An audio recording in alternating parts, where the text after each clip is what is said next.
దేవుని వాక్యం నుండి సహోదరు పేరి ఉత్తేజపూరితమైన వర్తమానం మనకిచ్చి ఉన్నాడు. దేవునికి హద్దులు, దేవుని సమయానికి సరిహద్దులు మనము కలుగు చేయలేము అనేది ఎంత యథార్థమైన విషయం. ఆయన నిత్యుడై ఉన్నాడు, అది మనము చేయలేము. కాబట్టి ఈ రాత్రి మనం ఒక దాన్ని ఎదుర్కొనబోతున్నాము.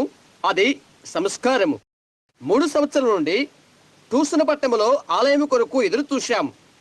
ఇప్పుడు అది ఇక్కడ ఉన్నది, మనం ఇక్కడే ఉన్నాము. అట్టి దాని గురించి మనము హర్షించే వరకు మనను ఆయన అలా ఉంచి ఉన్నారు.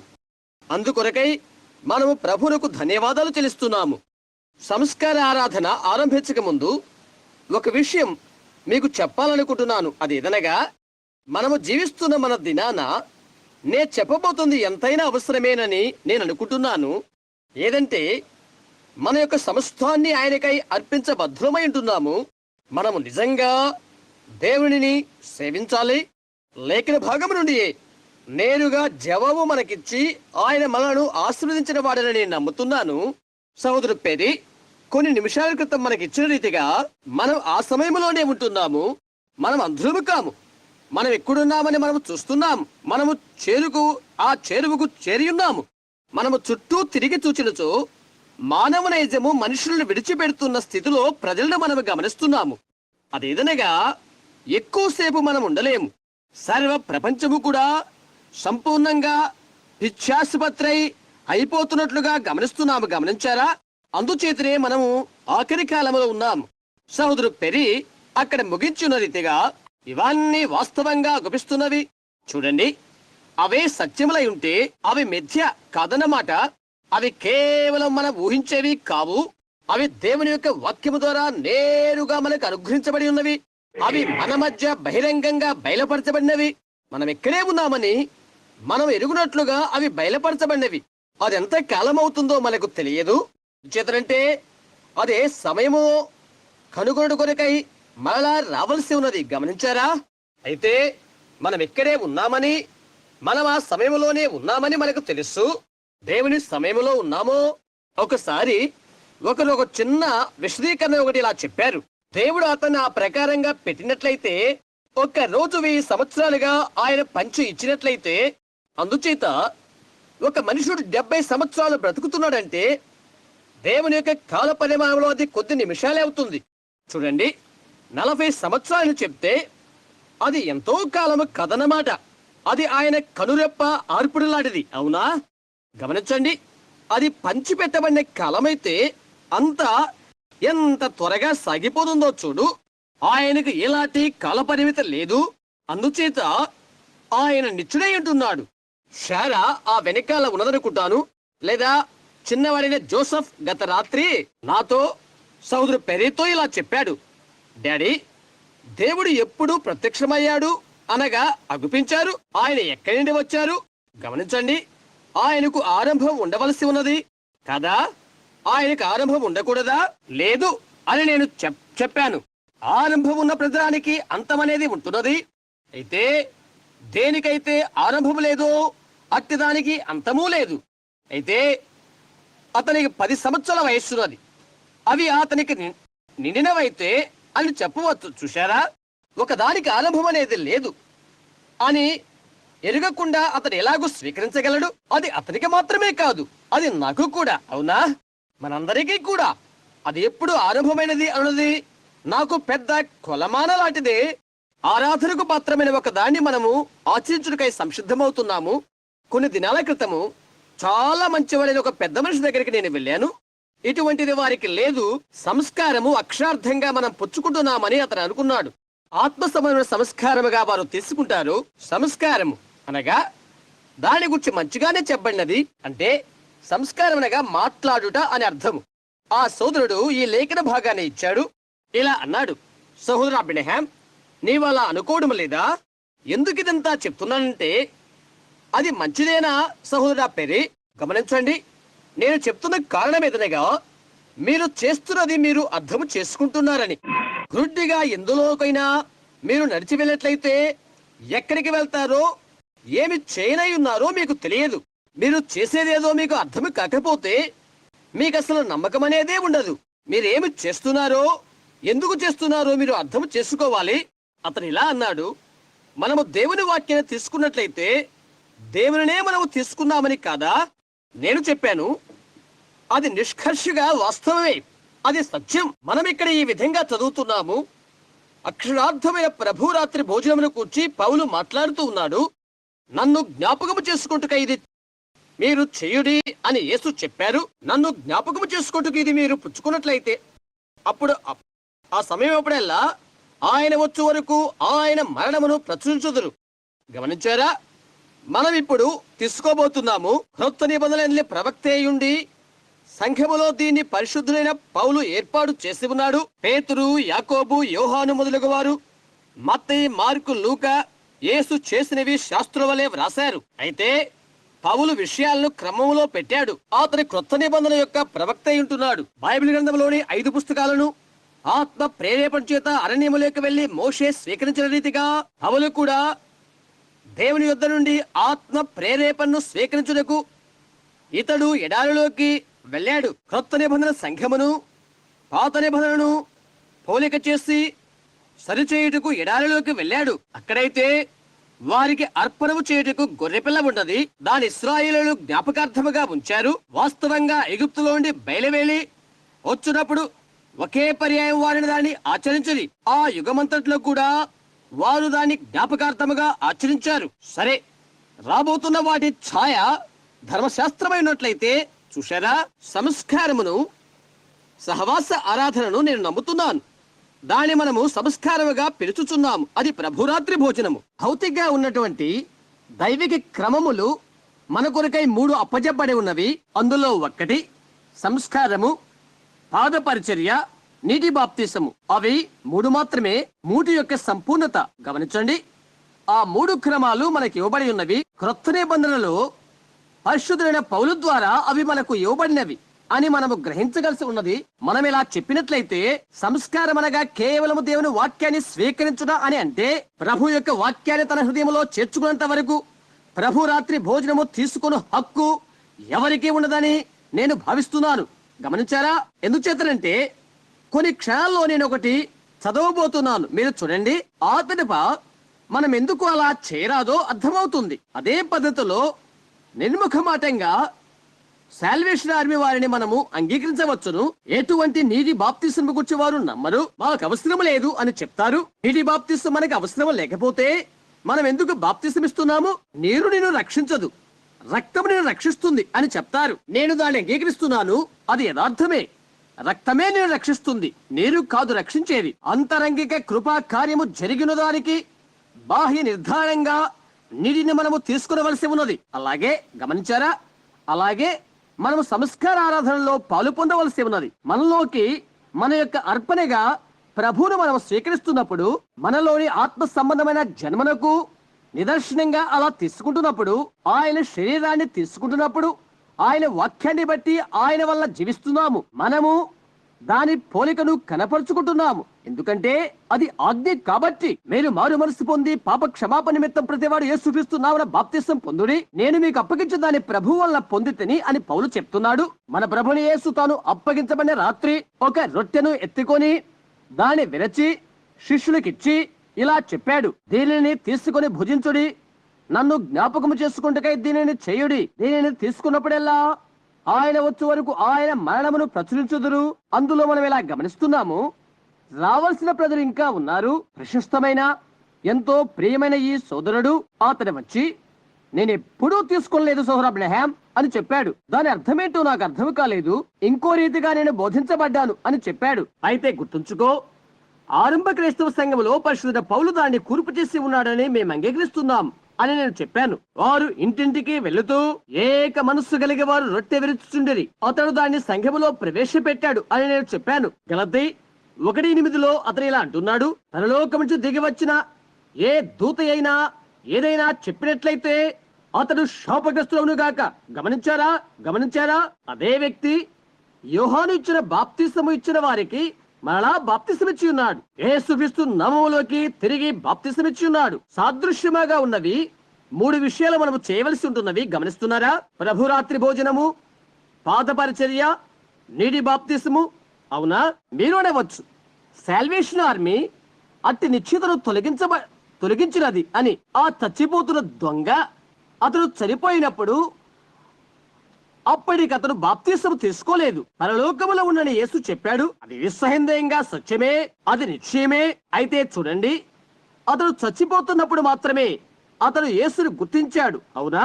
ఆ ఒక్క తరుణం మాత్రమే అతనికి కలిగి ఉన్నాడు. అతడు దొంగ, అతడు దురస్తుడు, అతని స్థితి అయిపోయింది. అతను ఆ వెలుగును చూచిన వెంటనే ఆ వెలుగును గుర్తించాడు. అవునది సత్యమే.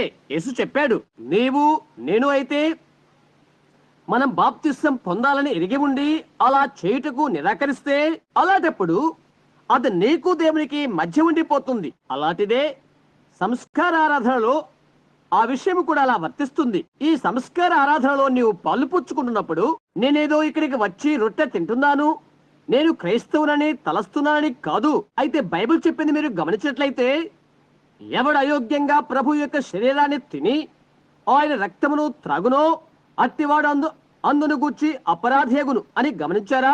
ప్రజల మధ్య యోగ్యమైన జీవితాన్ని నీవు జీవించాలి. దేవుని ఎదుట, ప్రజల ఎదుట యోగ్యమైన జీవితాన్ని నీవు జీవించాలి. అది యోగ్యుడు అని నిర్ధారించబడుతుంది. ఇంకొక క్షణం, పాత నిబంధనలో బలి అర్పణ ఒక నియమముగాను కట్టడగాను ఉంటున్నది. అలాగే నీటి బాప్తిసం కూడా ఒక కట్టడయే. అలాగే పాదములు కడుగు పరిచర్య ఒక కట్టడయే. అలాగే ప్రభురాత్రి భోజనము ఒక కట్టడయే. ఆయన కట్టలన్నింటినీ గైకొనవారు ధన్యులు, ఆయన ఉపదేశాలన్నింటినీ గైకొనవారు ధన్యులు, ఆయన ఆజ్ఞలన్నింటినీ గైకొనవారు ధన్యులు. జీవవృక్షములో ప్రవేశించుట కొరకై అలా చేయవారికి హక్కు ఉంటుంది. ఇందులోని సంగతి గమనించండి. సంఘమునకు ఒక అర్పణ తెచ్చుటకు అనేది ఒక కట్టడైతే, ఆలయంలోని బలిపీఠం వద్దకు అట్టి దాన్ని తీసుకుని రావాలనే ఒక కట్టడై ఉంటుంది. గొర్రె పిల్ల అర్పణను నీ పాపముల కొరకు అర్పణగా నీవు అర్పించుము. రహదారిపై వస్తున్న ఒక యూదులైన సహోదరుని గురించి నేను ఊహిస్తున్నాను. అతడు నేరస్తుడిని ఎరిగిన వాడై ఉండి బలిపీఠం వద్దకు అతడు వెళ్తున్నాడు. ఎద్దులు, కోడెల క్రొవ్వును, ఇంకా అతనికి ఇంకేమి ఉన్నవో అది తీసుకుని వచ్చును. గొర్రెనో పొట్టేలనో ఏదో ఒక దాన్ని తీసుకుని వస్తాడు. తన ఛాయ శక్తుల విధేయతతో రహదారిపై పడి వస్తూ అది తీసుకుని వచ్చుచున్నాడు. తన సంపూర్ణ విధేయతతో దేవుని కట్టడలు గైకొంటూ అతను నడిచి వెళ్తున్నాడు. ఆ తర్వాత అతని హస్తాలు దానిపై పెడతాడు. తన పాపాలు ఒప్పుకుంటూ తన హస్తాలు దానిపై పెడతాడు. యాజకుడు దీనిని, అనగా అతని పాపాలను గొర్రెపిల్లపై పెడుతూ గొర్రెపిల్ల గొంతును నరికివేస్తాడు. అది అతని కొరకై చనిపోతుంది. దాన్ని ఎక్కడ పెడుతున్నప్పుడు ఆ చిన్న గొర్రెపిల్ల తన్నుకుంటూ కేకలు పెడుతుంది. అతని హస్తాలు రక్తమయమైపోతవి. అది అతని నిండా చిమ్ముకొని పోతుంది. ఆ చిన్న గొర్రె పిల్ల బొబ్బరింతలు పెడుతూ చనిపోతుంది. అతను పాపము చేశాడని, అతని స్థానములో మరొకటి చనిపోవలసి ఉంటుందని అతను గ్రహిస్తాడు. కాబట్టి అతని మరణము కొరకై ఈ గొర్రె పిల్ల మరణాన్ని అతడు అర్పణ చేస్తున్నాడు. అతని స్థానములో గొర్రె పిల్ల చనిపోతుంది. అప్పుడు విధేయతతో, నిండు హృదయముతో ఆ మనిషి అది చేస్తాడు. ఆఖరికు అది అలాగనే సాగిపోతుంది. అది ఒక పారంపర్యాచారం అయ్యే వరకు అలాగే సాగిపోతుంటే ఉంటుంది. దేవుని యొక్క ఆజ్ఞ ప్రజలకు ఆచార అలవాటమైపోయింది. ఆ పెదప ఈరోజు ఫలానా మనం దాన్ని చూద్దాం. బహుశా నేను క్రిందకి వెళ్ళడం మంచిదేమో, అవునా? నేను ఎద్దును అర్పణ చేయడం మంచిదేమో. అతడు అధోస్థానానికి వెళ్ళిపోయాడు. ప్రభువా, నా కోడెదూడ ఇదిగో. గమనించారా? అందులో ఎలాంటి విధేయత లేదు, అందులో ఎటువంటి అర్థం లేదు. కాబట్టి ఆ విధంగా మన సంస్కారం తీసుకునేకూడదు. ప్రభు బలనొద్దకు సమీపిస్తున్నప్పుడు అదే విషయం మనకు జరుగుతుంది. యెషయా 35 కాదు, క్షమించండి, యెషయా 60. నన్నది మరలా తీసుకునివ్వండి. యెషయా 28లో అది ఉందనుకుంటాను. అదే వాస్తవమైన అధ్యాయం అని నేను తప్పకుండా నమ్ముతున్నాను. ఆయన ఇలాగూ చెప్పాడు, ఆజ్ఞ వెంబడి ఆజ్ఞ, సూత్రం వెంబడి సూత్రము, కొంత ఇచ్చడా కొంత అచ్చడా అని చెప్పుచున్నాడు. మేలైనదేదో దాన్ని పట్టుకొనండి. నత్తివారి పెదవులతో అన్య భాషతోను ఈ ప్రజలతో నేను మాట్లాడుదును. ఇదే విశ్రాంతి. ఆయన చెప్తున్నాడు, వారి భోజన బల్లనియు వాంతితో నిండి ఉన్నవి. నేను ఎవరికి విద్య నేర్పుదును, ఎవరికి నేను జ్ఞానోపదేశము చేసేదను. చూశారా? యెషయా 28. అదే సరైన లేఖన భాగం అని అనుకుంటాను. నేను ఎవరికి విద్య నేర్పుదును. చూడండి, వారి బలలన్నీ ఈనాటి రాత్రిలో మనం ఏర్పరచుకున్న ఈ గొప్ప విషయము, ఆయన మరణాన్ని మనము జ్ఞాపకము చేసుకుంటున్నాము. దినదినము ఆయన శరీరాన్ని మనం భుజిస్తున్నాం. లేక మన సోదరుడు మనకు ప్రబోధించిన రీతిగా మనం భోజనం చేస్తున్నాము. దేవుని వాక్యమును స్వీకరించుట అదేనని మన నిండు హృదయంతో మనము నమ్ముతున్నాము. అది ప్రత్యక్షమైన దానిగా మనము చూస్తున్నాము. అది మనకు అనుగ్రహించబడిన దానిగా మనము చూస్తున్నాము. అది రుజువు చేయబడిన దానిగా మనము చూస్తున్నాము. మన బ్రతుకుల్లో దాన్ని మనం అనుభవిస్తున్నాం. మనము చేస్తున్న దానికి మనమంత లోతైన భావన కలిగి రావాల్సి ఉంటున్నది. కేవలం ఏదో ఒక ఆజ్ఞని మాత్రము కాక, నీవు సంఘంలోనికి వెళ్తే ఎప్పుడు కూడా ఆ పాత సోడా బిళ్ళనే నీకు ఇస్తారు, లేక అలాంటిది ఏదో అది వారు విరుస్తారు. తేలిగ్గా ఉండే అలాంటి రొట్టె అది విరుస్తారు. పొగ త్రాగేవారు, త్రాగుడు తాగేవారు, రకరకాలైన పనులు చేసే జనమంతా, ఎందుకంటే వారు సంఘ సభ్యత్వము కలవారు కాబట్టి అట్టి వారంతా వచ్చి ప్రభురాత్రి భోజనంలో పాలుపుచ్చుకుంటారు. అది దేవుని ఎదుట మలినమై ఉంటుంది. అర్పణ గురించి కూడా, మీ అర్పణలు, మీ పవిత్ర దినములు నాకు దుర్వాసన కొట్టుతున్నవి అని చెప్పబడుతుంది. అయినప్పటికీ కూడా అర్పణ గురించి ఆయన కట్టడ నియమిస్తున్నాడు. అయితే వారు చేసే విధమంతా కంపు కొట్టేదిగా అయిపోతున్నది. ఆయన మొక్కులకు అనక నాసికారంధ్రాలకి కంపు కొడుతున్నది. ఆయనే నియమించిన అర్పణ లేక బలి అర్పణ, దేవుని వాక్యాన్ని మనము స్వీకరించనేది ఆ విధంగా ఉంటున్నది. నేటి దినాన అనేక మంది క్రైస్తవులు, నామకార్థ క్రైస్తవులు అలా చేస్తున్నారు. మనం ఇక్కడ నిలబడి వాక్యాన్ని చెప్పినట్లయితే, యేసుక్రీస్తు నిన్న నేడు యుగ యుగాలు ఒక్కడే రీతిగా ఉన్నాడని చెప్పినట్లయితే, ఆయన వాగ్దానం చేసిన విషయాలను ఆయనే ఘనపరుస్తాడని చెప్పినట్లయితే, ఓ అది ఇంకో దానికోసములే అని చెప్తారు. మన యొక్క సదమ ఆరాధనలు ఆయన మొక్కునకు కంపు కొడుతున్నవి. ఏ విధంగానూ అట్టిదాన్ని ఆయన స్వీకరించాడు. మన ఆచారయుక్తమైన అలవాట్లు ఆ విధంగా ఉంటున్నవి. ఆచార పరిపాటిగా ప్రభు రాత్రి భోజనాన్ని నీవు స్వీకరించుకో. దేవుని ప్రేమ నీ హృదయంలో ఉన్నది కాబట్టి అందుకొరకై స్వీకరించు. దేవుని ఆజ్ఞలు గైకొంటూ స్వీకరించు. గమనించారా? అందుకొరకే నీవు దాన్ని స్వీకరించు. కాబట్టి విధేయతో నీవు దాన్ని స్వీకరించకపోతే, కేవలం అది ఆచారయుక్తంగా నీవు చేసినట్లయితే, మా సంఘం ప్రతి ఆదివారం సంస్కారాన్ని ఆచరిస్తుంది. ప్రతి నెల మా సంఘం ఆచరిస్తుంది. సంవత్సరానికి 2 సార్లు ఆచరిస్తుంది. అది నా సమయం అని చెప్పుకుంటూ వెళ్తూ సంస్కారం పుచ్చుకుంటే, అలాంటిది దేవునికి దుర్వాసన కలిగిస్తుంది. అది కేవలం పారంపర్యాచరణం అవుతుంది. అది ఏ విషయమైనప్పటికీ కూడా నీవు విధేయుడవై ఉండవలసి ఉంటుంది. నీ హృదయాంతరంగాలు ఆయనకు కావాలి. గుర్తుంచుకో, ఈ భూమిపైకి నిన్నెవరు తీసుకొచ్చారో అట్టి ఆయనే నీవు సేవిస్తున్నావు. అవునా? నీవు దీన్ని చేస్తున్నావు ఎందుకంటే ఆయనే అలా చెప్పి ఉన్నాడు కనుక. ఎందుకంటే అది ఆయన ఆజ్ఞ ఉన్నది. అనూహ్యమైన విధేయతతో మనం రావాల్సిన వారమై ఉంటున్నాం. దేవుని కృప చేతనే మనము రక్షించబడిన వారమై, అలా ఎరిగిన వారమై రావాల్సి ఉన్నాము. మనం ఆయన ప్రేమిస్తున్నాము. ఆయన సన్నిధిని మనం అనుభవిస్తున్నాము. అది మనల్ని మార్చినట్లుగా మనము చూస్తున్నాము. మనలో ఉన్న సమస్తము మార్చబడవలను. మనం ప్రత్యేకించబడిన వారము. మనము గతములో ఉండే రీతిగా ఉండకూడదు. మనము గతములో ఆలోచించే రీతిగా ఆలోచించకూడదు. ఇక్కడ ఉన్నటువంటి పరిశుద్ధ గ్రంథములాగా మనం మాట్లాడుకుంటున్న సందర్భము 2 పుస్తకాలు ఒకటేనని, అది జీవ గ్రంథము, ప్రప్రథమము జీవిత గ్రంథము. నీవు జన్మించినప్పుడు అది కలుగుతుంది, అనగా నీ ప్రకృతి జన్మ వల్ల కలుగుతుంది. గమనించారా? అయితే ఒక సమయం వచ్చినప్పటికీ ఆ దూరతీరములో జీవము గల చిన్న గింజ అచ్చట ఉండి ఉంటుంది. ఎలాగనగా ఈ మధ్యాహ్న వేళలో ఇంటిలో ఉన్న కొందరు యవనస్తులైన వారితో, కొందరు సహోదరులతో నేను వివరించిన రీతిగా ఉంటుంది. గమనించారా? జీవము గల చిన్న గింజ అచ్చట ఉండి ఉంటుంది. అది ఎక్కడి నుంచి వచ్చింది అని నీవు ఆశ్చర్యపోతావు. ఏంటి ఈ వింతైన విషయాలు? నన్ను గూర్చి నేను తీసుకొని చెప్తాను. విలియం బ్రెన్హామ్ గురించి చెప్పబోతున్నాను. ఈ రాత్రే ఇక్కడ ఉన్నటువంటి ఈ వ్యక్తి అయిన బ్రెన్హామ్ 40 సంవత్సరాల క్రితము ఆ వెనకాల ఉన్న వారు ఇలా చెప్పగలరు, అతడు బుద్ధి లేనివాడు అని. అవునా? ఎందుకంటే నేను చార్లెస్ ఎలా బ్రెన్హామ్కు పుట్టి ఉన్నాను కనుక వారి యొక్క స్వభావాన్ని బట్టి నేను పాపి అయి ఉంటున్నాను. ఒక్క అబద్ధికునిగానే లోకములకి వచ్చాను. లోకములోని అన్ని అలవాట్లు నాలో ఉండి ఉంటున్నవి. అయితే అదే స్థానములో ఇంకొక స్వభావం ఉండి ఉన్నది. చూచారా? ముందుగా ఏర్పరచబడి ఉండుట దేవుని ద్వారా అది అక్కడ ఉండి ఉన్నది. ఒక్క దేహములోనే చూశారా?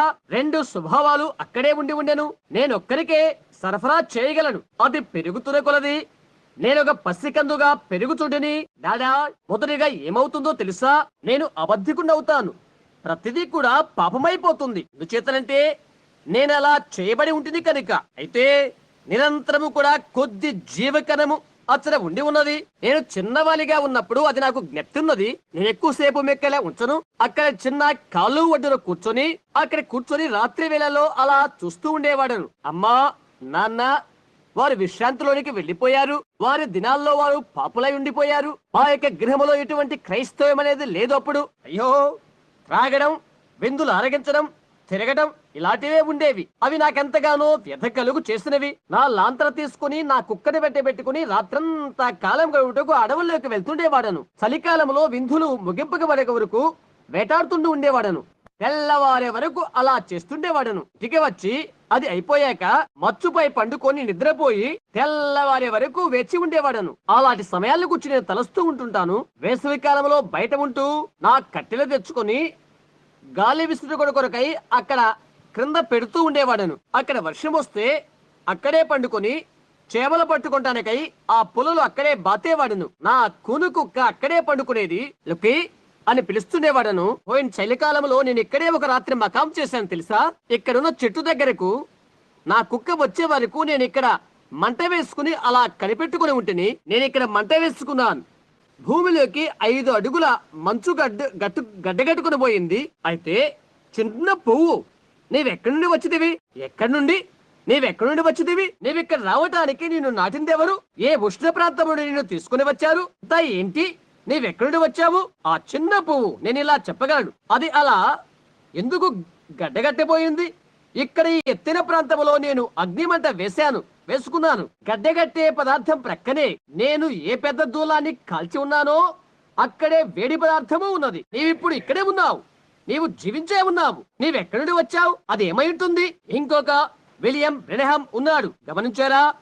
దేవుని యొక్క జన్యుల నుండి కొద్దిపాటి నిత్యజీవం అక్కడ ఉండి ఉన్నది. దేవుని యొక్క వాక్యం అక్కడ పెట్టబడి ఉన్నది. ఇదందరూ ఒకే విధమైన విషయాల గురించి ఆలోచించగలుగుతారు. అవునా? అది అలా పనిచేస్తుంది. ఆ చెట్ల వైపే చూస్తూ అలా ఆలోచన చేస్తుండేవాడును. గత సంవత్సరము రాలిపోయినట్టు నేను చూశానే ఆకులు. మరలా నీవు ఎలా వచ్చావు? నీవెక్కడి నుంచి వచ్చావు? నిన్ను ఇక్కడికి తెచ్చినది ఏమై ఉంటుంది? చూశారా? నిత్య జీవం అనేది శరీరంలో కార్యాచరణ దాల్చి ఉంటుంది. ఒక రోజు నేను అలా నడుస్తూ వెళ్తున్నాను. ఏనాడు కూడా పొగ త్రాగవద్దు, మద్యము సేవించవద్దు అని ఆ స్వరం మాట్లాడుతుంది. ఆ యవనస్తులంతా వృద్ధులైపోయారు. గమనించారా? ఏదో ఒకరు కదలి వెళ్తున్నారు. అకస్మాత్తుగా పైకి చూచేలా చెప్పాను. నేను చార్లెస్ ఎలాబ్రహాం కుమారుడి కాదు. ఎవరో నన్ను పిలుస్తున్నారు. నా చిన్న పక్షిరాజు పిల్లల వలె. నేను కోడి పిల్లను కాదు. ఆ దూరాన ఎవరో ఉన్నారు. ఓ ఘనమైన యెహోవా, నీవెవరో తెలియచేయి. నేను ఇంటికి రావాలనుకున్నాను. నాలో ఎవరో ఉండి పిలుస్తున్నారు. అప్పుడు నేను తిరిగి జన్మించాను. ఆ చిన్న జీవం అక్కడే ఉండి ఉన్నది. నేటిలోని జీవం దానిపై పోయబడినది. ఆ తర్వాత అది పెరుగుటకు ఆరంభించినది. ఆ పాత జీవము క్షమించబడినది. మరచిపోవడనేది దేవుని సముద్రంలో అది వేయబడినది. ఇక ఎన్నడు నాకు వ్యతిరేకముగా అది జ్ఞప్తికి రాదు. చూశారా? మనం ఇప్పుడు నీతిమంతులుగా తీర్చబడి ఉన్నాము. దేవుని యొక్క సన్నిధిలో ఈనాడు కూడా పాపము చేయవారట్లుగా నీతిమంతులుగా తీర్చబడి ఉన్నాము. అప్పుడు మనం ప్రభు బల వద్దకు వచ్చినప్పుడు భయభక్తులతోనూ ప్రేమ పూర్వకంగాను గౌరవ ప్రధానంగాను రావలసి ఉన్నది. అది ఆయన కొరకై కాకపోతే మనం ఎక్కడ ఉన్నామో చూసుకోవాలి. గమనించారా? ఎక్కడో ఏంటో చూసుకోవాలి. అందుచేతనే పౌలు ఇలా చెప్తున్నాడని నేను తలస్తున్నాను. కాబట్టి భోజనము చేయుటకు మీరు కూడి వచ్చినప్పుడు ఒకరి కొరకు ఒకడు కనిపెట్టుకుని ఉండుడి. ఇంకో రీతిగా దాని అర్థం ఏంటంటే, కొద్ది నిమిషాలు ఆగు అని ప్రార్థించి నిన్ను నీవుగా పరీక్షించుకో. సహోదరులో ఎవరైనా తప్పు చేసేవారంటూ ఉన్నట్లయితే అతని కొరకు కూడా ప్రార్థించు.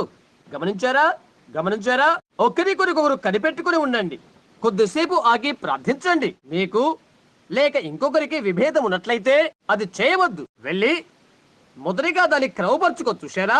నేరుగా వెళ్ళి అది మొదటి నిర్వర్తించు. ఎందుచేతనంటే మనమేలా పరిశుద్ధులుగా ఉన్నామో వారు అలా రావలసి ఉన్నది. దేవుడి ఎల్ల మన ఇరువురు తలంపులు, మనం ఒకరి ఎడల ఒకరు.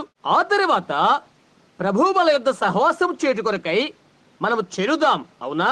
మనం ఇది చేయుదాం. ఎందుకంటే మనము ఆయనకు కృతజ్ఞతము చెల్లిస్తున్నాము. మనము ఒకరి ఎడల ఒకరము అలా చేస్తున్నాము. ఒకరిమొకరము రొట్టెను తింటున్నాము. ఒకరి ఎడల ఒకరము ద్రాక్షరసాన్ని త్రాగుతున్నాము. ఆయన రక్త మాంసములుగా అది అలా చేస్తున్నాము. మీరు మనుష్య కుమారుని శరీరము తిని ఆయన రక్తము త్రాగితేనే కానీ మీలో మీరు జీవము కలిగిన వారు కారు. అవునా? చూడండి, బైబిల్ అలా తెలియజేస్తుంది. మీరు అలా చేయకపోతే జీవమే లేదు. మీరు గమనించండి. అలాంటప్పుడు మీరు కొద్దివారు కానీ గొప్పవారు కానీ క్రైస్తవులుగా మీకు మీరుగా గుర్తించబడటానికి మీరు సిగ్గుపడుతున్నారు. ఎందుచేతనగా మీరు జీవించే జీవితాన్ని బట్టి అలా సిగ్గుపడుతున్నారు. ఇది వాస్తవంగా హీనత అవుతుంది. నీవు అలా చేయనట్లయితే నీలో జీవము లేదన్నమాట. మీరు అయోగ్యంగా చేసినట్లయితే ప్రభు యొక్క శరీరాన్ని గురించి అపరాధులుగా తీర్చబడతారు. అలాగే నీటి బాప్తిసము కూడా మేము యేసుక్రీస్తునందు విశ్వాసం ఉంచున్నాము, ఆయన పాపము నుండి మమ్ము రక్షించాడు, మేము యేసుక్రీస్తు నామములో బాప్తిసం పొందినాము అని చెప్పవచ్చు. ఎందుకు మనం అలా చేయడం? మనం ఆయనకు అవమానం తీసుకొస్తున్నాము, చెడ్డవాటిని చేస్తున్నాము. దానికి జీతం మనం చెల్లించవలసి ఉంటుంది. ఇంకో విషయం, మనం అలా చేస్తూనే మనం ఒకటి ఒప్పుకొని మరొకటి చేస్తున్నాము. అదే ఈనాడు కలుగుతున్న ఇబ్బంది. నాతో కలిసి మనము అని నేను చెప్తున్నాను. ఈ ఆఖరి ఘట్టంలో ప్రభు అయిన దేవుడు మాట్లాడుటకై అనుమతించిన సంఘముతో నేను చెప్తున్నాను. ముగింపు కాలములో మనం ఉన్నామని మనము నమ్ముతున్నాము. ఒక వర్తమాన దేవుడు మనకు దయచేసి ఉన్నాడని మనము నమ్ముతున్నాము. దేవుడి చేత అది ఏర్పాటు చేయబడి ఉన్నది, దేవుడి చేత అది నిరూపించబడి ఉన్నది, దేవుడి చేత అది చూయించబడినది. అందుచేత భయభక్తులతో ఆయన యొద్దకు వద్దాము, ప్రేమతో ఆయన యొద్దకు వద్దాము. మనస్సులోను, ఆత్మలోను, హృదయములోను పవిత్రత కలిగి ఆయన యొద్దకు వద్దాము. ఆ ఘడియ త్వరగా వచ్చేస్తుందని తెలుసా? సఫైరలతో పరిశుద్ధాత్మ చేసిన రీతిగా మన మధ్యన పరిశుద్ధాత్మ మాట్లాడుతారు. గమనించారా? ఆ ఘడియ వచ్చేసింది. గమనించండి, మీరది గుర్తించుకోండి. గమనిస్తున్నారా? దేవుడు తన జల్లు మధ్య నివసింపనై ఉన్నాడు. అదే ఇప్పుడు ఆయన చేయబోతున్నాడు. చెప్పబడిన రీతిగా వర్తమానాన్ని మనం స్వీకరించుదాము. నేను యవ్వనస్తునిగా ఉండి భార్య కొరకై వేటాడినట్లయితే నేను భార్యని ఎన్నుకొని నేను ఆమె అన్నిటిలో సరిపోయిందని చెప్తాను. ఆమె క్రైస్తవ స్త్రీ, ఆమె ఒక వనిత, ఆమె అదంతా అని చెప్తాను. నేను నమ్మిక కలిగి ఉంటాను. నేను ఆమె ఎంత సొగసుగా ఉందని తలంచినా, నాకు ఆమెపై ఎంత నమ్మిక ఉన్నప్పటికీ నేను ఆమెను స్వీకరించవలసి ఉన్నది. నన్ను ఆమె స్వీకరించవలసి ఉన్నది. చూశారా? ఇలాంటి వాగ్దానాలతో స్వీకరించాలి. అదే విషయం వర్తమానంలో మనము కలిగి ఉంటున్నాము. అది మంచిదే అని చూశాము. దేవుడు దాన్ని సత్యమైన రుజువు చేశాడని మనం చూశాము. అది సంపూర్ణమైన వాస్తవమే. సంవత్సరం తర్వాత సంవత్సరం, సంవత్సరం తర్వాత సంవత్సరం అది యథార్థమైన దానిగానే సాగిపోతుంది. అది తెలియపరుస్తుందంతా ఆయన చెప్పిన రీతిగానే నెరవేరుతుంది. అది యథార్థమని మనం తెలుసుకున్నాము. అయితే గమనించండి, జ్ఞానయుక్తమైన నియమముతో దాన్ని చేయవద్దు. నీవు అలా చేసినట్లయితే రెండో తరహాకు చెందిన భక్తిని నువ్వు పొందుకుంటావు. గమనించావా? రెండో తరహా భక్తి మనకు అవసరం లేదు. ఎవరో ఏదో ఒకటి అనుభవించితే వారి సాక్ష్యములో మనము జీవించిన వారం అవుతాం. యేసు పిలాతుతో ఇది ఇలా చెప్పాడనుకుంటాను. నేను ఒక మాట తలుస్తున్నాను. కొద్దిసేపటి తర్వాత ఆయన అడిగాడు, ఎవరది నీకు చెప్పారు అని. అది నీకు బయలుపరచబడిందా? ఇవన్నీ నీకు ఎలా తెలుసు? ఇంకో రీతిగా ఇలా అనవచ్చు, ఆ మాట ఏమై ఉంటుందో నాకు తెలియదు, ఎంతో కాలం క్రితం అనేది చదివాను. అయితే అది నీవెలా గ్రహించావు? దీని గూర్చి నీకెవరు బయలుపరిచారు? దేవుని కుమారుడైన ఆయన గూర్చి అని నీకిది ఎవరు తెలియచేశారు? ఎవరైనా ఒక మనిషి చెప్పారా? లేకుంటే యేసు చెప్పిన రీతిగా పరలోకమందున నా తండ్రి దీనిని నీకు బయలుపరిచాడు. గమనించారా? నీవది ఎలా నేర్చుకున్నావు? రెండవ తరహాతోనా? దేవుని దగ్గర నుండి వచ్చిన సంపూర్ణ ప్రత్యక్షత ఇది. ఏదో ఆచారయుక్తంగా నేను సంస్కారం పుచ్చుకుంటనేది సంస్కారం అవుతుందా? వాళ్ళంతా పుచ్చుకుంటున్నారు, నేను తీసుకుంటున్నాను అని అనుకుని వెళితే అది సంస్కారం అవుతుందా? అది ఒక ప్రత్యక్షత. నేను ఆయనలో పాలి భాగస్థులను అను ప్రత్యక్షత. నేను నీలో పాలి భాగస్థులను ప్రత్యక్షత. నేను నిన్ను ప్రేమిస్తున్నాను, నేను ఆయనను ప్రేమిస్తున్నాను. మన దేవుని ప్రేమకు సాదృశ్యంగా మనం ఇరువురము ఇది పుచ్చుకుంటున్నాము. మన ఇరువురి ప్రేమ సహవాసమునకు అది సాదృశ్యం. నేను ఇప్పుడు లేఖనము నుండి కొంత చదువు కోరుతున్నాను. ఆ తర్వాత పేరి ఈ దినాన ఏ విధంగా చేయాలని కోరుతున్నారో అలా చేద్దాం. మీ యొద్ద మీ బైబిల్ ఉన్నట్లయితే దీన్ని నాతో కలిసి చదవాలని ఆశిస్తున్నాను. 1 కొరింథీ 11వ అధ్యాయము 23వ వచనం నుండి. ఆ తర్వాత కూడా మా యొక్క మందిరములో మేము ఎప్పుడు కూడా దీనిని అనగా పాదములు కడుగు పరిచర్యను ఆచరిస్తాము. ఎందుకంటే వారు ఒకరి వెంబడి ఒకరు వెళ్లి అలా చేస్తారు. దాని గూర్చి బుధవారం రాత్రి సహోదరుడు ప్రకటించి ఉన్నాడని అనుకుంటున్నాను. ఎక్కువ మంది గుంపు ఉన్నారు కాబట్టి పాదముల కడుగు పరిచర్యకు మీకు చాలినంత గది లేక స్థలము లేదు. వారు దాన్ని ఈ బుధవారం రాత్రి ఆచరించబోతున్నారు. 23వ వచనము 11వ అధ్యాయము 1వ కొరింథీ పత్రిక. పౌలు ఏమి చెప్పాడో వినండి, గుర్తించండి, దీన్ని మీ మనసులో భద్రపరచండి. గలతీ 1:8 మేము కాని పరలోకం నుండి పంపబడిన వేరొక దూత కాని వేరొక సువార్తను ప్రకటించినట్లయితే అతడు ప్రకటించిన సువార్త కాక వేరొక సువార్త అలాంటి వాడు శాపగ్రస్తుడవును గాక. అవునా, నేను మీకు అప్పగించిన దాన్ని ప్రభువు వల్ల పొందుతుని ప్రభుని యేసు తాను అప్పగించబడిన రాత్రి ఒక రొట్టెను ఎత్తుకొని కృతజ్ఞతాస్తుతులు చెల్లించి దాన్ని విరచి, ఇది నా శరీరము, ఇది తీసుకొని భుజించుడి, మీ కొరకు విలువబడినది, నన్ను జ్ఞాపకము చేసుకుంటుకై దీనిని చేయుడి అని చెప్పాను. నేను ఇక్కడ ఆపనివ్వండి. గమనించారా? ఈ సంస్కార ఆరాధనలో ప్రభు అయిన యేసుక్రీస్తు శరీరమును స్వీకరించడం అనేది సంస్కారమనగా అక్షార్థముగా క్రీస్తు శరీరమని కాదు. అది కథోలిక్ సంబంధితమైనది. అది యథార్థమే నేను నమ్ముతున్నాను. ఇది దేవుడు మనతో చేసిన అవలంబన నుండి ఆజ్ఞ మాత్రమే ఉంటుందని నేను నమ్ముతున్నాను. గమనించారా? అది వాస్తవమైన శరీరము కాదు, కోషేరు రొట్టె ముక్క మాత్రమే. అది కేవలం నిర్వర్తించదగిన ఆజ్ఞ మాత్రమే. ఆ విధంగానే యేసుక్రీస్తు వలన బాప్తిస్మము కూడా నేను నమ్మను. యేసుక్రీస్తు నామమున బాప్తిస్మము నీటిలో తీసుకును ఆ బాప్తిస్మము పాపములు క్షమిస్తుందని నేను నమ్మను. అది నేను నమ్మను. దినమంతా కూడా నీవాలా బాప్తిస్మము తీసుకున్నప్పటికీ నేను అది నమ్మను. అపోస్తుల సంఘం నుండి వచ్చిన కొందరు ఇక్కడ ఉన్నారని నేను అనుకుంటున్నాను. అంటే నా అర్థం యునైటెడ్ పెంటికాస్టల్ సంఘస్థులు వారు దీన్నే బోధిస్తారు. గమనించండి, నీళ్లు పాపములను క్షమిస్తుందని నేను నమ్మను. అది అలాగైనట్లయితే యేసు మరణించుట వృధా అవుతుంది. గమనిస్తున్నారా? అది కేవలము దేవుని యొక్క ఆచరణయుక్తమగు ఆజ్ఞ ఉంటుంది. గమనించారా? నీవు క్షమించబడి ఉన్నావని బహిర్గతము చేస్తున్నది. పునర్జన్మకై బాప్తిసం పొందుటకై నేనది నమ్మను.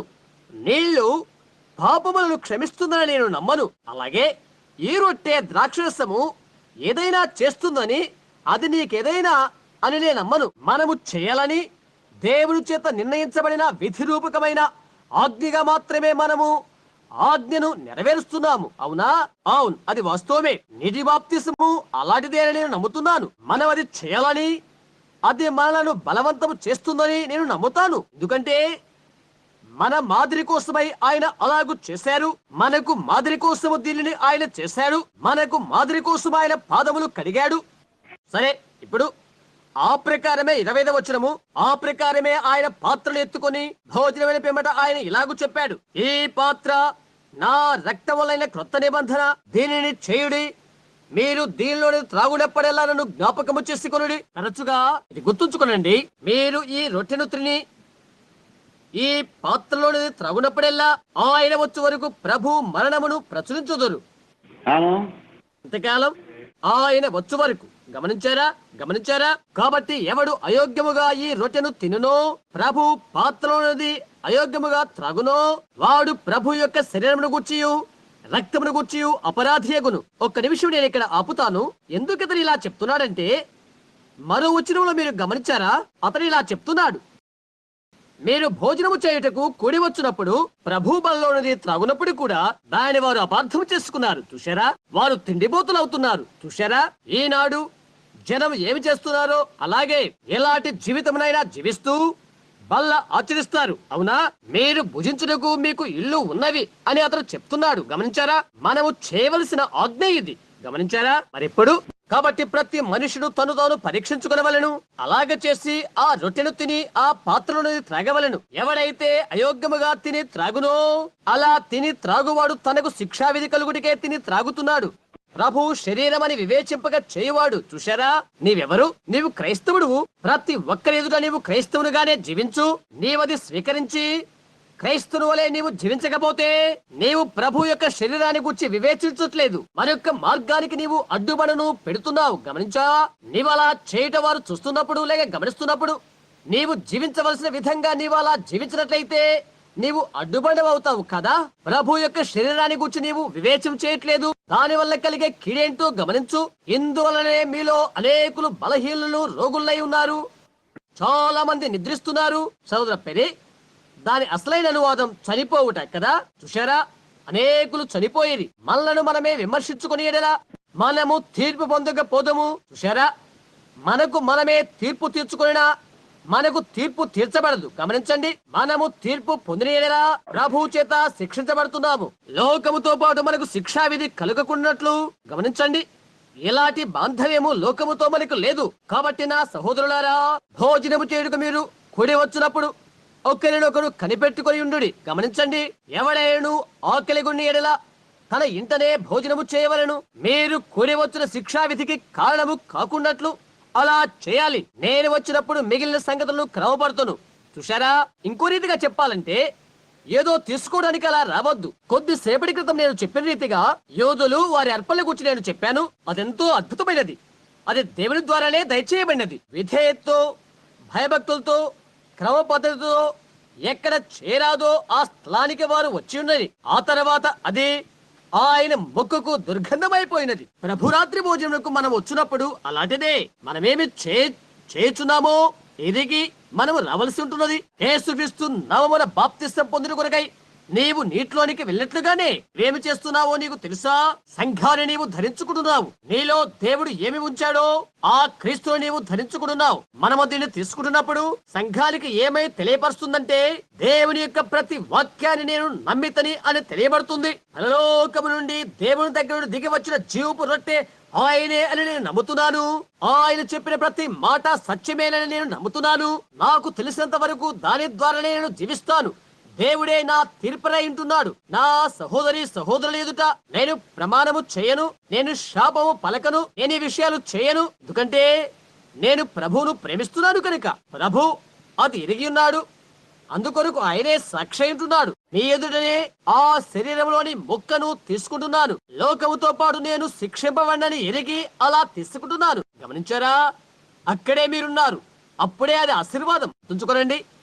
ఇలాంటివి అనేకమైన సాక్ష్యాలు తీసుకుని అవి స్వీకరించి ఆ రోగపు గదుల్లో నేను వాటిని వివరించాను. ఇంకా వారు స్వస్థత నేను చూశాను. గుర్తుంచుకోనండి.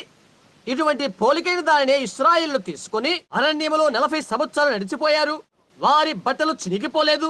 ఎవరు బలహీనులు కాకుండా వారు వచ్చి ఉండి వారిలో ఒకరు 2 మిలియన్ల ప్రజల్లో. దీనికి అది ఒక పోలికగా, దానికి రాబోతున్న పోలిక ఏమి చేస్తుంది? బలేర్పణం చేయబడే జంతువు శరీరమే వారికి అది చేసినట్లయితే యేసుక్రీస్తు శరీరమైన ఇమ్మానుయేలు మనకేమి చేయును? మనము వచ్చుచున్నప్పుడు భయభక్తులతో ఉందాము. మనము సమీపిస్తున్నప్పుడు ఎంత భయభక్తులతో ఉండగలమో అంత భయభక్తులతో ఉందాము.